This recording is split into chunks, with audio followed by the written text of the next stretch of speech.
Hello, GoGo Kid teachers. My name is Teacher Kristie, and today we're going to talk about how to engage your students. Please keep in mind that everything shared during this workshop is property of GoGo Kid and should not be shared via recording or screenshot with anyone outside of the GoGo Kid network. Today we're going to talk about engaging your students using TPR, extension activities, and your interactive skills. First of all, TPR. What is TPR anyway? TPR, or total physical response, is the gestures that we use to connect motion to meaning or to vocabulary. Why should we use TPR anyway? TPR does a lot of wonderful things to engage your students and to help them make connections in their minds. These physical responses link the left and right sides of the brain. They act as a form of muscle memory, linking that action to the new word that they're learning and boosting the language learning in the process. TPR reduces stress that the student feels and allows them to better retain the information that they're learning. It also helps promote instant understanding regardless of academic aptitude. Motion and animation makes learning more interesting and fun, and it also supports a high-speed, long-term retention of language learning. Some examples of TPR that we use often in the classroom: see or see, speak or speak, run, sleep, eat, repeat, sick, understand. So many different ways that you can use TPR. Keep in mind too that there is no right or wrong TPR movement for a particular word. This is not sign language. Any type of movement that makes sense with the word that you are teaching and that you use consistently with that student will work just fine. Keep in mind too that there are lots of great props that you can use to encourage student engagement. Things like pom-poms, good job. You can use clappers, instruments, thumbs up, high fives, or knuckle bumps. All sorts of things to encourage the student and get them to engage with you and with the lesson.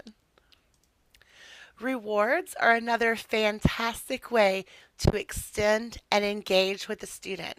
Keep in mind that your rewards should always be visible during class. They should be active and engaging, age appropriate, spread out over the course of the lesson. They should be interactive and involve some student choice, and you can even personalize them for your regulars. Rewards are important because they maintain your student energy and enthusiasm. It gives them some extrinsic motivation to do a really good job. It helps keep the student interest high, particularly if it is a reward that they are specifically interested in. And it's also a great way to extend the lesson. Here's some examples of some rewards that I frequently use with my lower level students.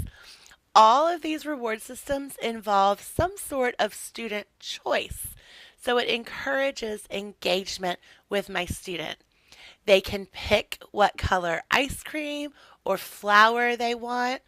If we're using emojis, they can choose their emoji, and they can even choose what type of food they'd like to feed the monster. Student choice can be done even at your lowest levels, even if they don't know the names of the colors or the foods. You can simply produce two choices and ask them one or two. One or two. They may not get it the first time, and you can choose for them, but they will catch on and they will start making a choice. There's some really great extension activities that you can do with our lessons as well. These are a couple of my favorites. One of them is the mystery bag. So I'll fill my mystery bag with props that pertain to the lesson. So maybe it's different types of balls if we're doing the sport lesson. It might be dollhouse furniture if we're doing the furniture lesson, or even my little people finger puppets if we're doing the family lesson. Instead of just simply circling on the screen and asking the student to identify these types of things, I throw them all in the bag, reach in, pull one out at a time, and ask the student to identify it. It's a lot more fun and a lot more engaging for the student. I have a giant die that I use in much the same way.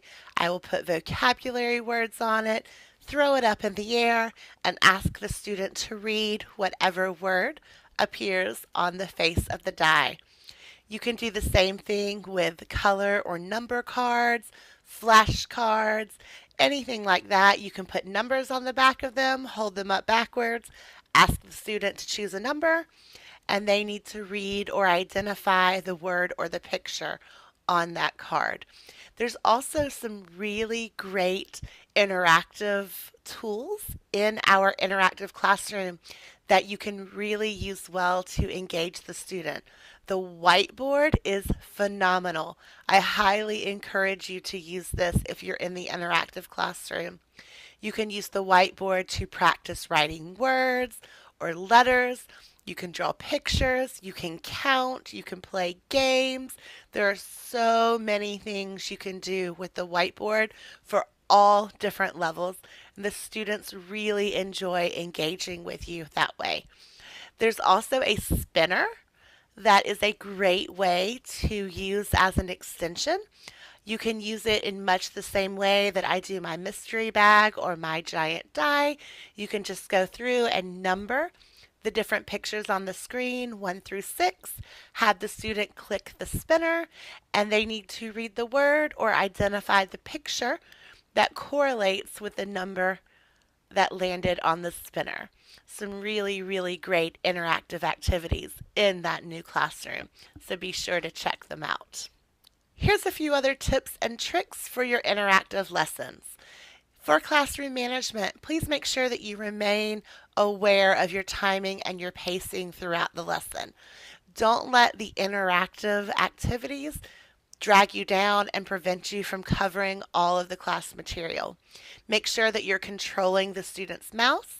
You are setting them on the correct tool so they can do whatever it is you have asked them to do, as well as managing that mouse usage so it doesn't interfere with you teaching effectively.